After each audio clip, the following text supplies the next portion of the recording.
I'll always tell it like it is, that's the bottom line. If you just living to exist, you on borrowed time. Don't ever let them take your soul, no, no, no. Don't ever let them take your soul, no, no, no. I'll always tell it like it is, that's the bottom line. If you just living to exist, you on borrowed time. Don't ever let them take your soul, no, no, no. Don't ever let them take your soul, no, no, no. That's the bottom line.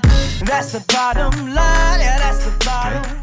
Hey guys, Jim Wahlberg here, and we're back on the bottom line. Wow. I have a very, very special guest. But before we get to our very special guest, I just want to say that it's been like a crazy time in our country and in our world. And I know that it looked like we were coming out of quarantine. It looked like we were coming out of Corona, and we did a bunch of episodes, and then things started getting crazy again. And so we've been missing for a little while, and for that I apologize. But I thought that it was more important. There was a lot more important things going on in the world between Corona and protests and people exhibiting their rights as Americans to be out in the street and saying that they're not happy and they want change. And I support every American's right to scream that they want to change things. Anyways, so we're back. And this is actually the first opportunity that I've been able to have an in-studio guest. And I'm so excited to have this particular guy. As you guys know, I've had many wonderful people as guests. And as you also know, because I yell about it all the time, is that I invite people that I know, that I'm friendly with, to come and be on the show. And Stephan Matteau is a guy that I met over the last couple of years. We've been involved in a charity event together. And, for me, God has a funny way of putting people in your path, And here's this giant guy who just so kind and generous and soft-spoken and just very friendly. And so we just started talking. And then we find out, of course, that we have a lot of things in common. And one of the things that we have in common, Stephan will share with you. But for those of you who don't know who Stephan Matteau is, let me just say, I know I'm not talking to anybody from New York right now, because everybody in New York knows who this guy is, right? This guy scored one of the biggest goals, if not the biggest goal, in New York hockey history, I would say. Am I exaggerating? Not at all. That's what they say. That's what they say, that's right? What they're saying, yeah. Yeah. Ladies and gentlemen, my friend, Stephan Matteau, thank you for coming out. The one thing that is that I want to share with everybody is, I said what a nice guy you are and all that other stuff. We got all that out of the way, right? But the one thing that is important to me is when I reach out to somebody I know and I say, hey, would you be willing to come and share your story with me on my podcast, right? You instantly said yes, right? And I'm not even sure if you knew what the podcast was about, but that's who you are. In my humble recollection of who you are in the time that I've known you is you seem to be a man of service. You show up to these charity events. You show up where you're asked to be. People ask you to be of service, and you say yes. And that's a beautiful thing. It's a beautiful way to be. And I think when you're that way, you open yourself up to all kinds of possibilities. So I want to thank you for your willingness to come here and spend some time with me. And I'm very excited to hear about your journey. So with no further ado, my friend, Stephan Matteau. Well, thank you very much for having me.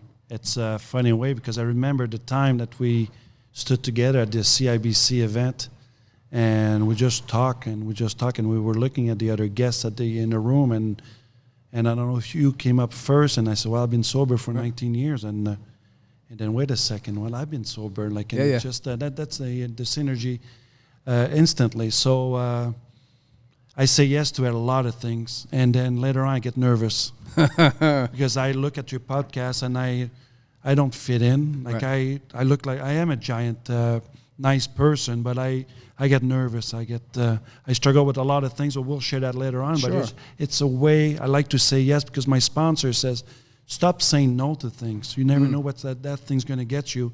And when you asked me, it was instantly, I'm going to say yes. I'm going to try it. I'm going to do my best. That's all I can do today. And I'm going to do my best and tell my story. So Beautiful. thanks for having me. Well, listen, if you watch some of the other shows, I spend a lot of time talking about the word yes. Yeah. Right? It's a little word, right? See, if you leave it up to me, when somebody asks me to do something, whatever it is, my first thought that comes to my mind is, no, I don't want to do that. How do I get out of that, right? No matter what it is, not just driving somebody to the airport, right, which nobody should ever do, right? Yeah. But I just try to say, I live my life by the word yes, right? And what I do is I say yes, and then I just see where the Spirit leads me, right? And I can also, I'm a grown up, I'm a big boy. If I get there and it's not the kind of situation that I should be involved in, then I know how to get out of it. But man, that little word has been so good to me, right? Because it gets me out of my own way. Yeah. And my life is supposed to be a life of service, whether that's to people that are sick and suffering from addiction or substance abuse or substance use disorder or alcoholism or whatever people call it now.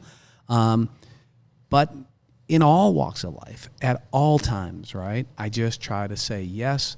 Because I feel like God has a plan for me, right? That's how I feel about my life. He has a plan for me, and I feel like he's constantly putting people in my journey and in my path that there's some reason, right? So when we had that talk at that event in New York, right, that's what I thought about when I left.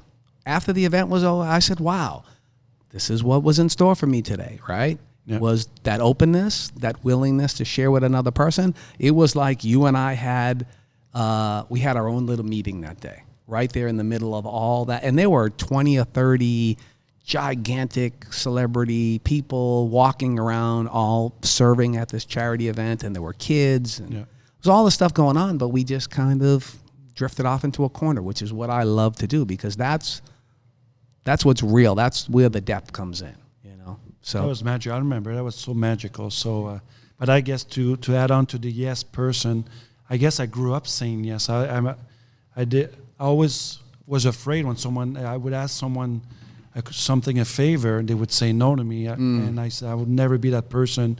And a lot of times I get burned by saying yes, and then people took advantage of it. Mm-hmm. But now, older, wiser, I think, more mature, and I'm capable of saying no to things that I doesn't feel too good. So, but it took a lot of years to learn to say no, because saying yes to me was so automatically. So, but now I say yes to things that I want to do, and if I know there's a purpose of helping someone, then it's automatically that I'm going to say yes. Nice. So you grew up in Canada. Yeah. You're living your dream, right? Every kid in Canada, I think, wants to be a hockey player, right? Or 99% of them want to be hockey players. And so tell us a little bit about your journey with the sport that you love, right? So junior hockey, school, the whole thing. I assume you did it all. Here in Florida, I'm here with my best friend, Pierre Turgeon, who my mom and his mom met at the hospital. And Pierre was born August 28th. I was born September 2nd. And that's how they met. And I started to play hockey when I was 5, just like any other kids in Montreal or outside of Montreal. Small mining town, about 7 hours north of Montreal. And all we did is play hockey, living room. 7 hours north of Montreal? Yeah. I didn't think there was anything north of Montreal. It's a borderline. I'm not kidding. It's the border of the northern, and it's like the natives and the Eskimos.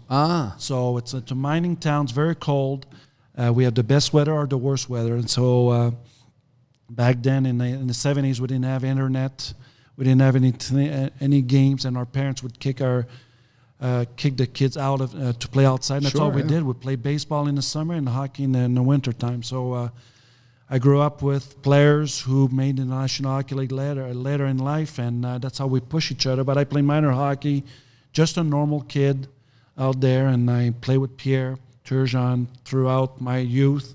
And I had a chance to go to Montreal to play my midget AAA, and my parents could not afford it. So we stayed home, and I had a very good season, but still a shy person, player, just a 6'4", 165 pounds, and a lot of zits in my face, and I was getting bullied. I was getting bullied out there, but my talent on the ice helped me to make friends off the ice. So at schools also. So I struggled throughout my journey, and I got drafted by the Hall Olympics. Wayne Gretzky was the owner. That's the first year that he bought the team.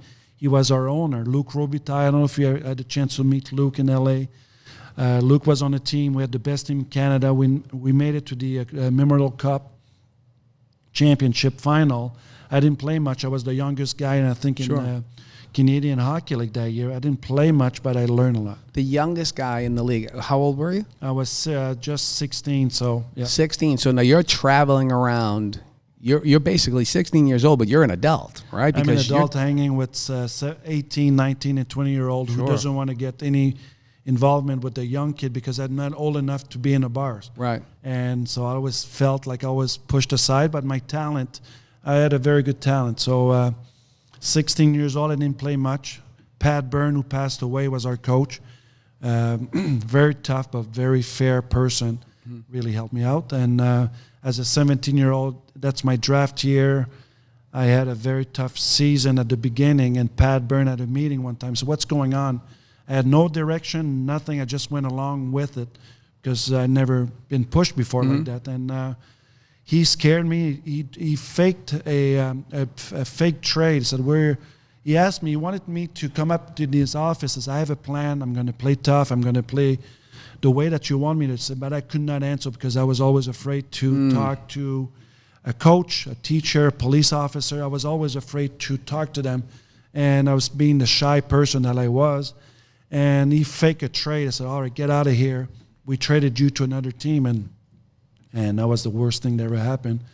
And I called his bluff, so I went back to his office. I said, I know you just bluffed me because the person you talked to was in the arena. And I said, I promise you from that day on, I'm going to do my best, but I'll play the way you want me to play because I know that's the way that I can become a professional. And my career just took off, and I became, a few months later, I got drafted 25th overall by the Calgary Flames and went on to play 2 more years in the junior league because back then we didn't have the college options. So being a French Canadian, it's even harder back then to go to a college in the U.S. So I played 2 more years in juniors, got drafted by the Calgary Flames. I went to Salt Lake City for my first professional year. I had a very good year. They never called me up once.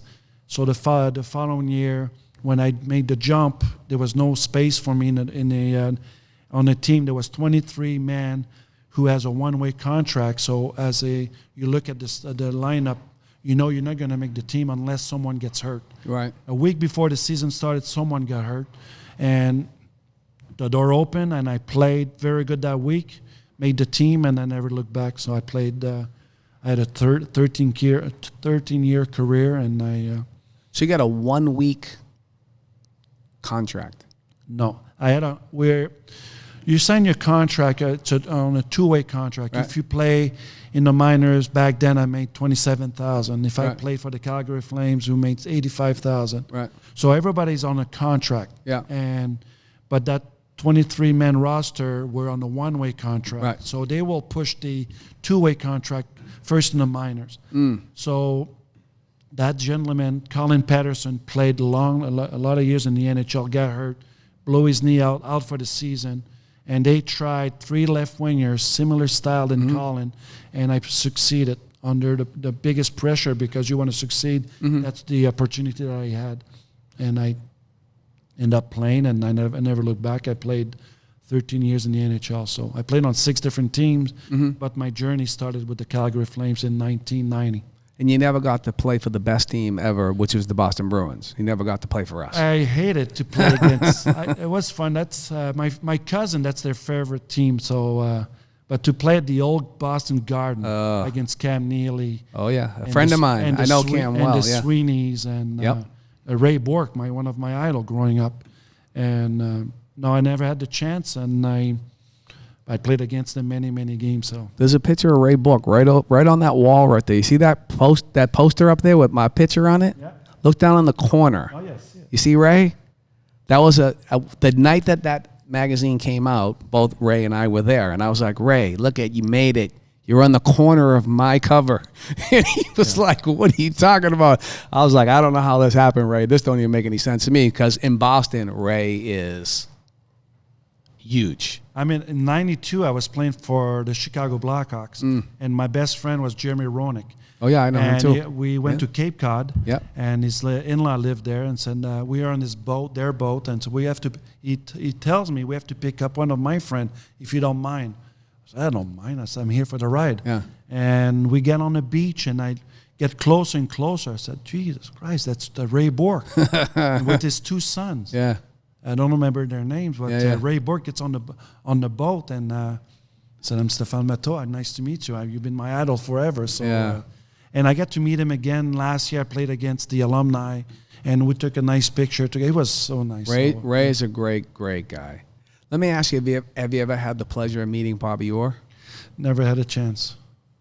Not only did I get to meet Bob, but I got to hang out with him quite a bit. He was on our show, Wahlbergers, for an episode, and I played golf with him a few times. And one time, before we started, I was telling you that my back went out.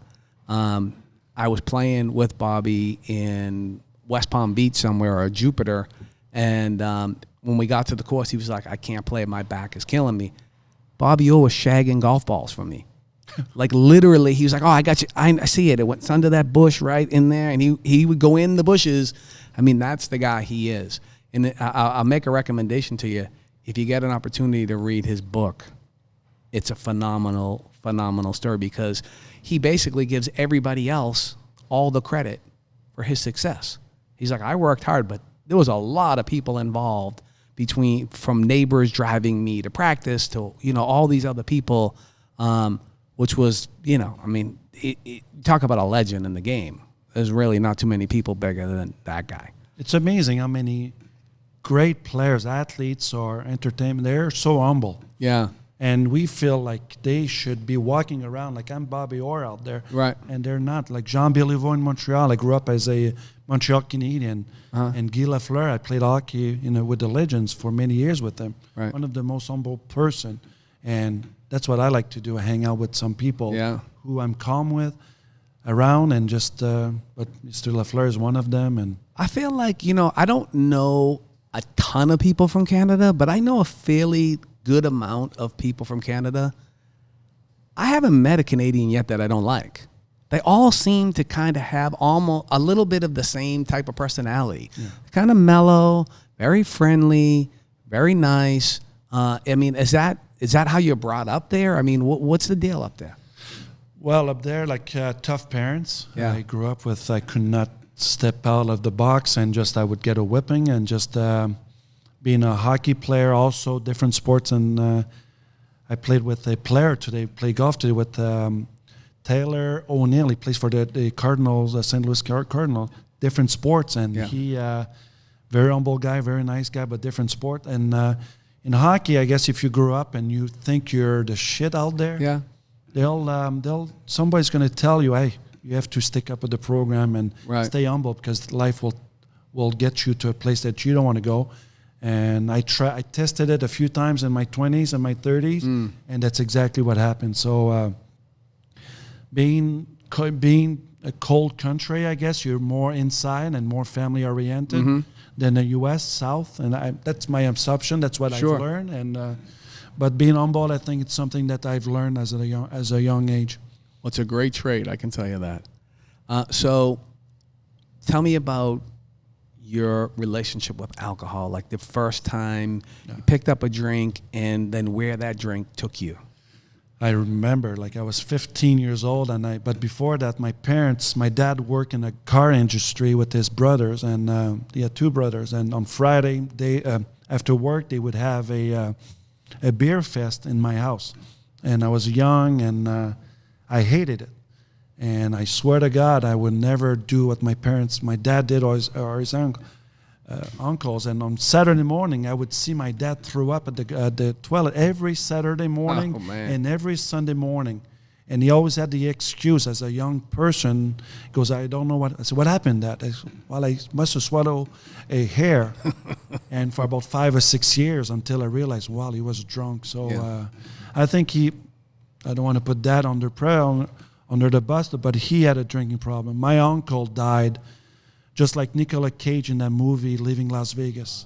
And he didn't drink until the age of 18, and then he got married. But I saw my uncle drinking straight vodka in front of me, and I hated it. And he died like that. Mm-hmm. And I swear to God, I was never going to drink. And then when I played, as a 15-year-old, I played in a league when there were 17 and 18-year-old. I tried. I woke up and in front of my friend's house, and pouring rains, passed out on the lawn, and at 6 a.m. So that was the first time I ever drank, and I don't remember a thing. My jacket, my pants were covered in mud. I fell in a river somewhere in the mud head first. I think I had a glass mud in my glasses. So that's the first time I ever tried, and went on, and just my feeling like just before that, a few hours before that, I was more courageous. Alcohol gave me more power, more courage to talk to someone, talk to a girl, and just all that. So a lot of us go through the same thing, and I hated it. I swear to God, I was never going to drink again.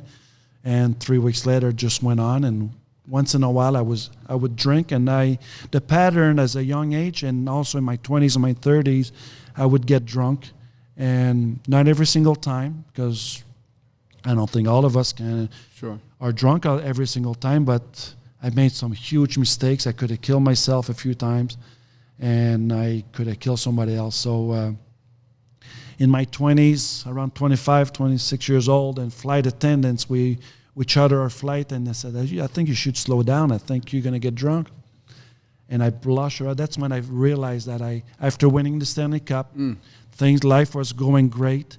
And first time someone told me maybe I have a problem. And then I went on a few more years, and I realized that I have a problem, but I can't stop. I would stop 2 months, 3 months, and nothing would happen. Mm-hmm. Then I would drink again, and then I would be one time I drove with my two best friends on the roof of my pickup on my tow truck and going 90 miles an hour on the highway. My third friend next to me told me, I said, I think you should slow down. But I blame my friends because they're the one who wanted to be on top. So that was a huge party. And then the next day, I swear to God, again, that's when I was praying a lot when I put myself in those situations. I swear to God, help me go through those days, and I swear to God, I'll handle it better next time. Right. It was in the kind of an experience. So when I realized that I had a drinking problem, when I gathered all those little film together, well, I go over the top too many times, but I could go through. I didn't know about AAs or all those meetings that we can go to, and I thought I could help myself. I could get away with it, and I was totally wrong on that part for sure. And so you finished out your career. You drank through your career. Last 2 years I was sober. I hit rock bottom in 2001. I don't want to go through details, but with my wife, we had an incident that night, and I should have gone to jail, and I wanted to kill myself that night. And I quit hockey, and my life was destroyed. I destroyed my family, and something had to change at that time. And she gave me 4 or 5 days later. A friend of mine from San Jose took me to a meeting in St. Jose. I'd never been to a meeting in my life. Right. And the lady was speaking that night. I don't know why she did that, but she sensed that I was in trouble. I was crying the whole meeting, and she wanted me to get up and share my story. I wasn't ready. Yeah, I was sure. like, I stood up, and that was my first meeting. He goes, I'm having a very tough time. I really appreciate all of you, but I'd rather sit down. And she said, no problem. I sat down, but what I realized when I stood up, somebody recognized me. And the guy was very nice. He came up to me, goes, I just realized who you are, and if you need help, there's a lot of sponsors. And that turned me off, and I didn't go to another meeting for the next 7-8 years. Wow. But I stopped drinking. And what turned you off? That he recognized you? He recognized me, and Yeah. I was so ashamed to be the professional athlete, Right. the well-known person in my world. That person, I was very ashamed. Very, very ashamed. That was the toughest week in my life, in my career, in my life. But I got recognized, and it turned me. But I made a promise to my wife at the time. I got divorced a few months ago. But I made a promise I will never drink. If you give me another chance, I promise I will never drink next to you. And we went on a week, 2 weeks, 3 weeks, and she let me back in the house. And I kept my promise for ever since. So I've been sober for Right. 18, 19 years now. So tell me about that first 8 years. So you go to that meeting, this ain't for me, right? You've been recognized, which is, that's a difficulty. It's something that, I don't know. I mean, I assume that this person that came up to you was completely trying to just be of service, right? Absolutely. And it maybe thought that would make you more comfortable or whatever. Doesn't really matter. But you left that meeting and you decided you were going to go it alone. Tell me about that time, that just doing it on your own kind of a thing, with you certainly didn't have a program of recovery, right? You were abstinent. Yeah. But what was your life like? Were you growing as a person? What was happening? My friend who took me to that meeting, he's been sober for 40 years now, Yep. and he an older, but he helped me. At least I talked to someone. Sure. But just to go along with that promise that I made to my wife, I thought it was good enough. Sure. And I retired, and I met some friends in Montreal who goes to a lot of meetings, AA, CA meetings, and all those meetings, and my life was start to go south. And at the scary moment, I made some mistakes also, not sober. I think my darkest time when I was sober, I made a lot of mistakes. I jumped the fence a lot of times. I needed that rush that I missed when I played hockey. So I went to places that I shouldn't have done. I talked to people I shouldn't have talked to, and my friend saw that. He actually said, well, because I thought about ending my life at that time. And Without a drink. Without a drink. Yeah. And my life was going south, sober. And he saw that. He goes, well, he manipulated the system, the process. He goes, I need a friend to take me to a meeting, and I would really want you to come with me. So it was a CA meeting. I never been to I went to one AA meeting, but never been to a CA meeting, and never tried it before. Yeah. I have a lot of friends who tried it. Yeah. So I put my hoodie on, my baseball cap on, my sunglasses on, and everything was dark. And I went around the walls, and I went to sit in the back, and please, nobody, please, don't recognize me. And the next day, he needed some help. That's what he said. Yeah. But later on, that he used that system for me to get in there. So I went to maybe 2 or 3 weeks. I didn't miss a day of a meeting with him. I fell in love with the meetings. And I went to maybe 15 meetings a week. I went in because I didn't work. I was retired. So I went to a noon meeting and one at night at 7, 8 o'clock in Montreal.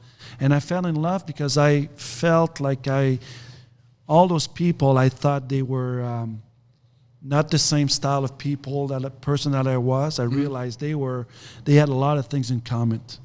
And I saw police officers, I saw judges, I realized, well, they were not just people I thought they were drinking with a brown bag outside and who lost everything. A lot of people that I listened to still have 2 or 3 cars in their driveway, nice houses. Sure. And their story was very similar to mine. And I fell in love with the meeting. So I went on for about 5 or 6 years. And I've been sober for 19 years. So I found a sponsor, an older man, Gaston, who is about 80 years old today. I flew to Florida in my darkest time before that, when I started doing all those meetings. And just before I wanted to end my life, I think my last chance was to meet him. My friend Louis, who took me to that meeting, goes, I think it's out of my control now. You should go see that guru or that person. Yeah. And I thought he was going to judge me. Not at all. And he goes, I want you to do everything you want to do in life, try it, but at least talk to me, and then we'll talk about it. Mm-hmm. So my life just kind of changed slowly, but I had someone I could trust, and he never told a soul what I was telling him while I was going through my tough time. And then he, here in Florida, here in Fort Lauderdale, he goes, why don't you go tell your story? I'm not ready. He goes, you go tell your story, whether it's 2 minutes or 5 minutes or 15 minutes. I remember I was shaking, and I felt pretty good afterward because I did my best.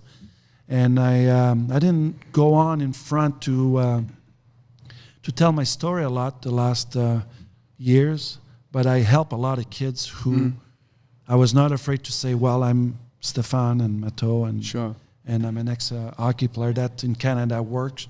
And you are the hockey players who come to the meetings. Yeah. And then say, let's go for a coffee after the meetings, the after meetings, and after our meeting. And I help a lot of kids. I didn't know that, but by helping them, that really helped me out. And so I went to a lot of meetings, and that really helped me.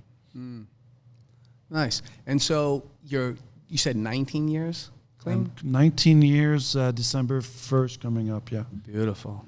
And so you're here in Florida. You're on vacation. Yep. And you're leaving too quickly for me to take you to my meeting, which I would love to do. But tell me about your life today. Like, what does your life consist of today? I can tell you one thing. The happiness, I can see it. I don't know about anybody else, but I can see it. I see you have joy. Which is so critical, I think. What is the sense of doing all these things to change your life if you're not going to enjoy it? So tell me what your life is like now. It's a good point. I feel that I present myself as an happy person, but I still struggle because I'm just going through a divorce. Right. But the last 5 or 6 years was really, I had 1 foot in, 1 foot out, and to move out of the house, it's the hardest thing that ever happened. But not once I wanted to go drink. Right. That's the thing that I'm proud of. Finally, things exploded, got divorced, and it's not because I didn't love my ex-wife. It's just that I lived a lie for all those years, and I covered up because that's the thing that I was a professional liar for all those years. Mm-hmm. And what's changed the last few months and few years is just that I kind of let go everything. Kind of like I hold on to things I didn't want to lose, my family and my kids. My kids are always going to... I became a grandfather about 5 months ago. I only saw him once because of the COVID, and my son is in Montreal now.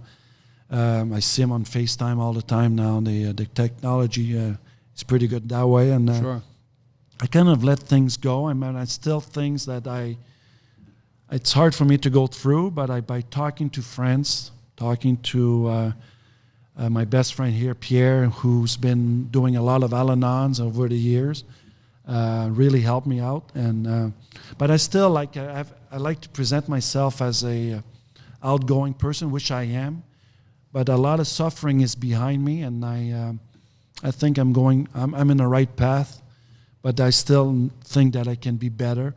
A lack of meetings the last year because I went through my divorce, but that's not an excuse. Mm-hmm. But I want to share that I shared that with you before we started. I want to go back. There's not an excuse because of the COVID. We can do it online and stuff. So I'm going to do it because I want to do it. Right. But the happiness is, life is pretty good.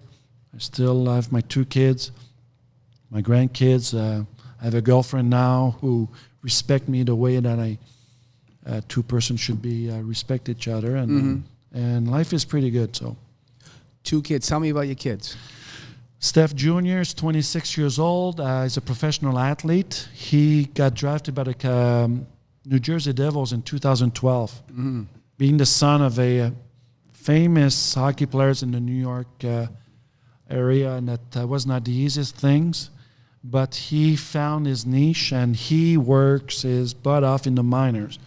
And just before the virus came out, he was with the Columbus Blue Jackets, and he could have quit 3 years ago, and he never stopped. And I'm very proud of him. He was supposed to be married in 2 weeks, and they have to cancel everything. But his life he's doing very. I'm so proud of him. My daughter's 22 years old. She just played 4 years for Maine University. Was a team captain there for 2 or 3 years, and Allison, her name, and she struggled with. She announced to us years ago she was gay, and when she was 13 years old, and she went through some phases in her life. But now the divorce, she took it really hard. But I feel there's a connection coming back. But my friend Pierre said, just give her space, her time, and time will take care of everything. But I still text her every single night, and I love you, and just so now she's working in Montreal, and she seems very happy. So and that's the 2 kids. I'm very proud of them. Divorce is tough, and it don't matter. I think my parents were divorced. My dad was an alcoholic, and I come from a gigantic family, and 9 kids, and when my parents got divorced finally, I was in prison when I got the word. And it's still, I felt like, this was my fault. And I think all kids they carry their own baggage, right? And I've done a little bit of research in that particular area, and it's tough, and people have to find their way, and I think as long as people are healthy and they take care of themselves, and we all are sort of have to be responsible to look inside. Yeah. And I think if we can do that, and I think you're a great example of that now, right? You maybe weren't always the best example of that for your family, right? Yeah. But they see you now. They see you over the last 19 years. They see you being able to walk away from this thing that was destroying your family. And I think that's a great example. I never had that opportunity with my dad. My dad ended up having a stroke, and he literally forgot that he drank and that he smoked cigarettes. He literally completely forgot. It was the greatest thing ever. But we healed together a lot. And when I tell you, I had no relationship with my dad. And then I got sober, and he got sick, and he ended up coming to live with me. And it was the greatest thing that we were able to heal. I was able to hear things from my dad that I longed to hear all my life that I never heard, right? I love you, I'm proud of you, all those things, I never heard them. Yeah. And, it's funny, my uncle, who is 94 now, and he's a great guy with a lot of wisdom, but I had lunch with him about 2 years ago, and he said to me, I want to know about my brother as a dad, right? Because my dad's been passed for a number of years now. And he said, I knew him as a brother, but I don't know what kind of a dad he was. I know you guys struggled. I know you didn't get along. And I told him, I said, I don't think I ever heard the words I love you unless I smelled alcohol. And he pondered that for a minute, and then he said, wow. He said, you're lucky you heard it at all, because we never heard it, right? And it was the first time that I was able to look at my dad and try to understand where he came from, right? But it came, and the healing came. And so I'm not sure where I'm going with that, except to say that as we're both parents, I have 3 children as well, and they're adults. The best thing we can do is be that example. right? By staying healthy, by growing as a man, by doing all that we can to be the best man that we can be. Because I think we both realize that you can remove alcohol from the equation. You can remove drugs from the equation. You can remove all that from the equation, and I can still be not well. Yeah. I can still be sick. I can suffer from alcoholism without picking up a drink. And so it's a constant thing. And I'm encouraged by your words of saying, I want to get back and I want to do more and because I know that's where the healthiness comes from, right? I think sometimes I've had times in my journey, I've been blessed to be clean and sober for 32 years. And there have been times where I did the work to get to what I thought was the desired shore of faith, and I was happy and everything was great. And this thing that we have is so funny because it makes us forget all the work we just did and all the suffering that we went through. And then I get to that place where I think, I'm okay now. And I don't go pick up a drink, but I just start to think, I'm a great guy. I'm just going to do my thing. And I forget about being of service. I forget about keeping my hand out. I forget about taking care of myself. I forget about my spiritual condition. Because for me today, with 32 years, what I realize is it's all about today. What am I doing today to be of service to others? What am I doing today how am I improving my spiritual condition today? Not yesterday. I don't get to coast. I don't. So I'm excited that you clearly, even before we put the cameras on and before we turned the mics on, we started to talk, and we talk about what's important, this recovery thing that we have. And I'm excited that you were talking about maybe, moving down here. So that's an opportunity for me to be of service. We can go hang out, we get to some meetings, do the thing, and be the men that we're supposed to be, right? Because I can be the guy I used to be. It's not even that hard, right? I want to be the best husband I can be. I want to be the best father I can be. I want to be the best friend I can be. I want to be the best employer I can be, right? Because I'm not always. This Kirby's here. He'll tell you sometimes I'm not that great. But I think for the most part, I do all right. But, and I want to take opportunities, and you said it earlier about sort of mentoring younger people, right? There was a time that I had nothing to offer anybody, right? And now I have a little something to offer people in the way of wisdom that I've developed over these years of introspection, looking inside, because what I think you get to a certain point in life when you realize it's not an outside job, it's an inside job. Like, I can get all the fancy stuff, but if I'm not happy, you were without a drink for many years and thinking about ending your life. Yeah. I wanted to help. I wanted to save the planet, but the last person I wanted to help, it was myself. I was the last person. Very generous person. I took care of everyone, and I was worrying. But my daughter wrote me a letter. Said, "Dad, I want you to be happy.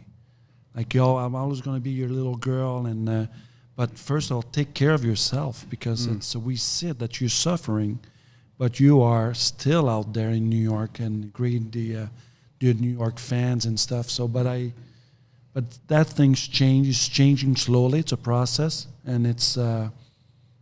I know I'm a great guy. I know I'm a great friend, and so, but I have to take care of myself first before I take care of somebody else. And the journey's I'm doing pretty good, but there's always room for improvement. And that's what I don't beat myself up for things I didn't do last week or 2 months ago, 3 months ago. That's a thing's change. That's changing for me, and I'm leaving today. Today I had a great day. Yesterday I had a wonderful day. We went bowling, went on the ocean, and I went fishing with my buddy. But today we went golfing, and I'm here with you guys tonight. And so tomorrow, just hope. I'm not hoping. I know it's going to be a good day, but tonight I'm very grateful to be here, to be honest. Well, we're grateful to have you, and I look forward to what God has in store for us, right? Because you said some very important things about giving.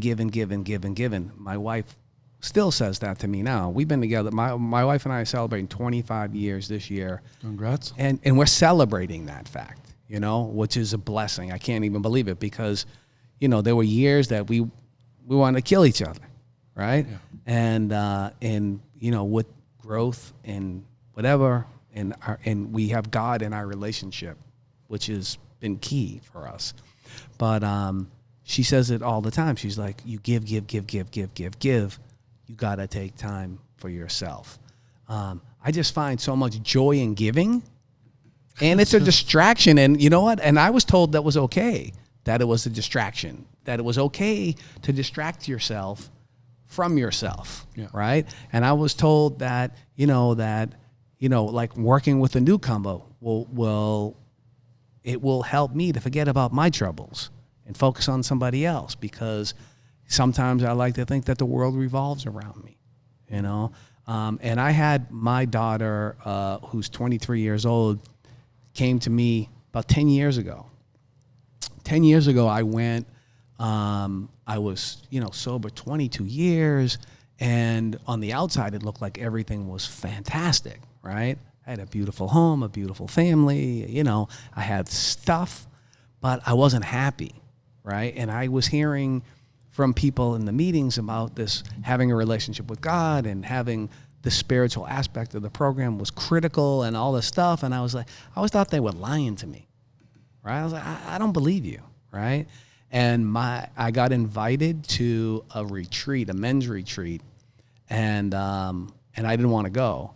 And my daughter came to me and she said, Daddy, I want you to go. I want you to be happy. And I was like, she was 12 years old. And my 12-year-old daughter knew I wasn't happy, right? She felt it, right? I spent all my time trying to convince everybody that I was happy, right? But I wasn't. I was an unhappy person. I had no joy in my life.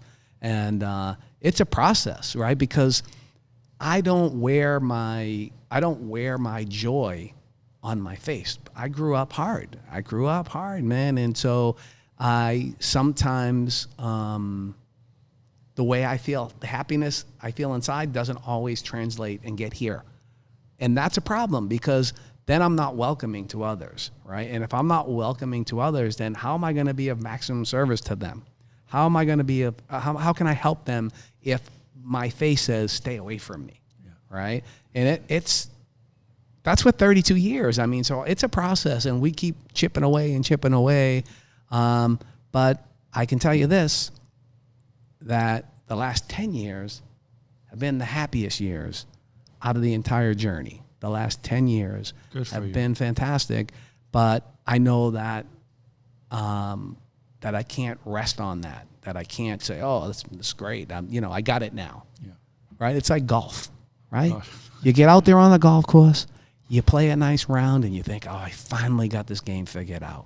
Now I got my driver working, my 3-woods working, my irons are working, I'm putting. I figure it out. I got it now. Yeah. And then the next day you go shoot 120, right? Life is like golf, man. It's not easy. And I need to try to I find joy in giving. I find joy in being of service. I find joy in trying to get out of my own way, right? And I try to squeeze as much as I can into a day, because who knows, man? Especially with all that's going on in the world now, could be the last one. You never know. Stephan, I wanna thank you for being here. I wanna thank you for your openness, your honesty, your willingness to share your story with us. Like I said before, I look forward to what God has in store for us as friends. I'm excited by the prospect that you might be spending some more time down here. And yeah, man, thank you so much. Thanks for having me. That was great, and thank you. All right, brother. Thank you. All right. And now, an announcement for the recovery community. Hey guys, Jim Wahlberg here. Please listen, this is important. Anyone can be affected by the prescription opioid crisis.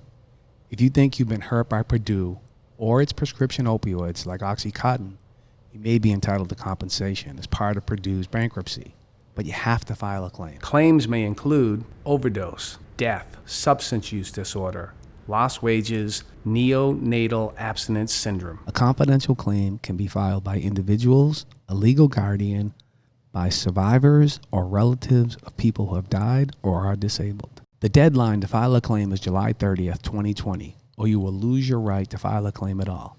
For more information, visit PurduePharmaClaims.com, or you can call the toll-free number on the screen, 1-844-217-0912. Once again, that's PurduePharmaClaims.com.